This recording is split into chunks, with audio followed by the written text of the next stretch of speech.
अस्सलाम वालेकुम नाज़रीन, आज फिर हम एक और बहुत ही इम्पॉर्टेंट टॉपिक को डिस्कस करने लगे हैं और वो ये है कि हमल में ताख़ीर। बहुत ही ज़्यादा कॉमनली जो हमारी गायनेकोलॉजिकल प्रैक्टिस में पेशेंट्स आते हैं वो ये कंप्लेन करते हैं कि उनको हमल नहीं हो रहा।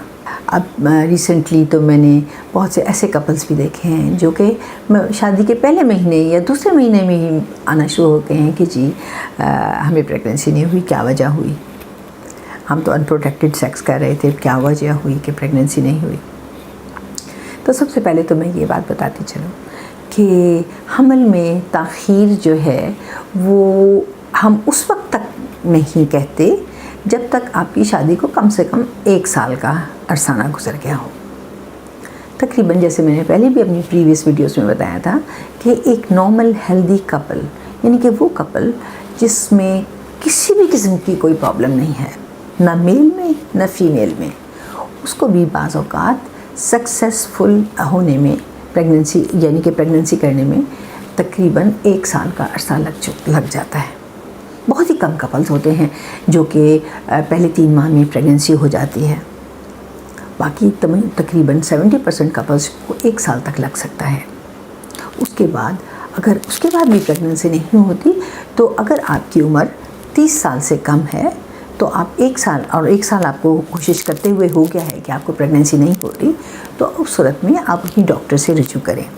अगर आपकी उम्र 30 साल से ज़्यादा है और आपको प्रेगनेंसी होने में मसला हो रहा है या अब आपको शादी को और आपको ट्राई करते हुए तकरीबन 6 माह से ऊपर हो गया है, इस सूरत में आप अपनी डॉक्टर से रजू करें। हमल में ताख़ीर की कई वजूहात होते हैं। आपको जैसे मैंने बताया कि एक फ़ीमेल और एक मेल दोनों ही हेल्दी हों तो वो सक्सेसफुल हो जाते हैं हमल मेरा मतलब है हेल्दी बच्चा हासिल करने में या हमल होने में। लेकिन अगर उन दोनों में से किसी एक में भी प्रॉब्लम हो तो इसमें ताख़ीर हो सकती है। औरतों में ज़रा ज़्यादा चीज़ें होती हैं जिनकी वजह से पॉसिबल है कि ताख़ीर हो जाए। मर्दों में तो एक ही चीज़ इम्पॉर्टेंट है, एक तो ये कि वो सेक्सुअली एक्टिव हों और मतलब सारी चीज़ें ठीक हों, और दूसरा उनका सीमन एनालिसिस ठीक हो, काउंट ठीक हो, मोटिलिटी ठीक हो, और जो नॉर्मल जो काउंट है वो भी ठीक हो। तो ये मेन चीज़ सिर्फ मेल के लिए होती है। फ़ीमेल के लिए काफ़ी चीज़ें इंपॉर्टेंट हैं। उसमें सबसे पहले ओव्यूलेशन इम्पॉर्टेंट है कि टाइम पे अंडा रिलीज़ हो रहा है कि नहीं हो रहा। उसके बाद उनकी ट्यूब्स इम्पॉर्टेंट हैं, वो जो कि पैसेजेस कहलाती हैं कि आया कि ट्यूब्स खुली हैं कि नहीं खुली।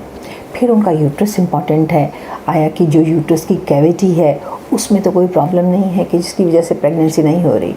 फिर उनकी रहम का मुंह के अंदर जो सर्विक्स है वो इम्पॉर्टेंट है, यानी कि सर्वाइकल म्यूकस प्लग ज़्यादा थिक तो नहीं बन जाता।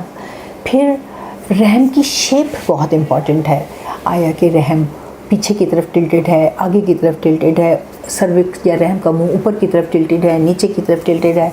तो ये सब चीज़ें बहुत इम्पॉर्टेंट हैं। फिर कुछ और चीज़ें हैं जैसे कि रहम में रसौली का होना।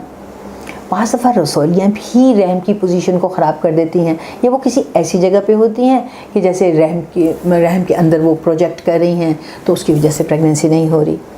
बाज़ दफ़ा वो एंड उस जगह पे मौजूद होती हैं जहाँ पे ट्यूब्स अटैच हैं तो वो ट्यूब का मुंह बंद कर रही हैं, या वो बाज़ दफ़ा वो बहुत बड़ी हैं और पीछे की तरफ रहम को घसीट रही हैं जिसकी वजह से रहम का मुंह बिल्कुल ऊपर की तरफ चला गया है, उससे वो भी प्रेगनेंसी में प्रॉब्लम हो रहा है। फिर एक और कंडीशन होती है जिसको हम कहते हैं एंडोमेट्रियोसिस। इसमें होता है कि आपको जैसे जैसे माहवारी बाहर की तरफ आती है उसी तरह से आपको कुछ माहवारी अंदर की तरफ भी आती है। तो वो जब आपको अंदर की तरफ आती है तो उससे आपका जिस्म अंदर चिपकना शुरू हो जाता है, और उससे क्या होता है कि आपकी जो ट्यूबें हैं बाज़ दफ़ा वो टेढ़ी मेढ़ी हो जाती हैं, बाज़ दफ़ा ट्यूबें बंद भी हो जाती हैं, बाज़ दफ़ा ट्यूबें बंद होकर उनके अंदर पानी जमा हो जाता है, बाज़ दफ़ा आपकी जो ओवरीज़ हैं उनके ऊपर वो हो जाती हैं और उनके अंदर वो चॉकलेट सिस्ट बना देती हैं या खून की थैलियाँ बना देती हैं। बाज़ दफ़ा जिस्म के बाकी अज्जा जैसे कि आंतें हैं या मसाना है, ये सब चीज़ें आपस में चिपक जाते हैं उस ब्लड की मौजूदगी की वजह से, तो उसकी वजह से भी बाज़ दफ़ा प्रेगनेंसी में डिले हो जाता है। फिर एक और कंडीशन है जो कि कहलाती है पेल्विक इन्फ्लेमेटरी डिसीज़ या PID। इसका मतलब है कि आपने कोई इन्फेक्शन डेवलप की जो कि आपकी ट्यूबों के ज़रिए आपकी पेल्विस में चली गई, यानी कि वो जगह जहाँ पे आपकी ट्यूबें मौजूद हैं, जहाँ पे आपकी ओवरीज मौजूद हैं। तो अगर आपको पेल्विस में कोई इन्फेक्शन हुई, जिसके बहुत से कॉजेज़ हो सकते हैं, ज़्यादातर सेक्सुअली ट्रांसमिटेड होती है, यानी कि जब आप सेक्स वगैरह सेक्सुअली एक्टिव होते हैं जब ज़्यादा चांस होता है कि आप PID डेवलप कर लें।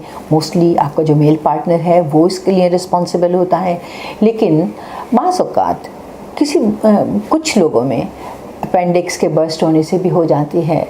बाज़ दफ़ा कोई ऑपरेशन हुआ वो, उसकी वजह से भी आपको पेल्विक इन्फेक्शन हो जाती है। जैसे कि आपको आंत का कोई ऑपरेशन हुआ, जैसे आपको जिस्म को किसी भी वजह से खोला गया, जैसे कि आपने रसौली का ऑपरेशन करा लिया तो उसकी वजह से आपका जिस्म अंदर से चिपक गया, ट्यूबें बंद हो गई और प्रेगनेंसी में डिले हो गया। तो ये तो वो चीज़ें हैं कि जिनसे आपको प्रेगनेंसी में डिले हो सकता है। तो जब आप अपनी गायनोकोलॉजिस्ट के पास जाएंगी तो सबसे पहले वो इन्हीं 4 मेन चीज़ों पे, यानी कि और फिर एक जो इम्पॉर्टेंट चीज़ पॉलीसिस्टिक ओवरीज, यानी कि ओव्यूलेशन नहीं हो रही, उसकी वजह से भी डिले होता है। तो फिर सबसे पहले जब आप हमारे पास आते हैं तो हम सबसे पहले इन 4-5 चीज़ों के ऊपर आपकी हिस्ट्री लेते हैं और इन 4-5 चीज़ों के ऊपर एक्ट करते हैं।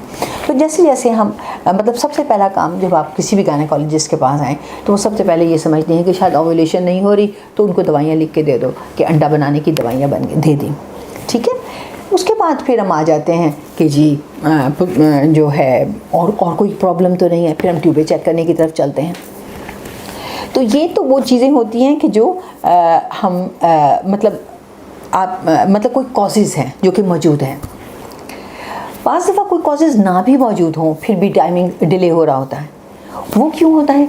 तो उसकी वजह ये होती है कि शायद आप अपनी जो ओव्यूलेशन की टाइमिंग्स हैं उसको नहीं यूज़ कर पा रही। तो इसके बारे में तो मैंने पहले भी अपनी कई वीडियोस में बताया है कि ओव्यूलेशन के टाइम कौन कौन से हैं और आपको कौन कौन से टाइम्स यूज़ करने चाहिए, और ओव्यूलेशन के बाद एग कितनी देर तक ज़िंदा रहता है, और सेक्स के बाद स्पर्म कितनी देर तक ज़िंदा रहता है, और अगर एग रिलीज़ होता है और स्पर्म उस जगह मौजूद है तो वो कितनी देर तक इस फॉर्म में होता है कि वो उसको प्रेग्नेंट कर दे। तो ये सारी चीज़ें तो मैं आपको पहले ही जो ओव्यूलेशन वाली वीडियो है उसमें बता चुकी हूँ। लेकिन कुछ चीज़ें जो और इम्पोर्टेंट मैं अभी बताना चाहती हूँ वो हैं कि जो रहम की शेप है उसके बारे में। तो उसके बारे में भी मैंने पहले कई वीडियोस की हैं और बताया कि रहम की जो शेप है वो बड़ी इम्पॉर्टेंट है। 30% लोगों का रहम पीछे की तरफ ढलका होता है, 70% लोगों का रहम ऊपर की तरफ ढलका होता है, ऊपर की तरफ होता है।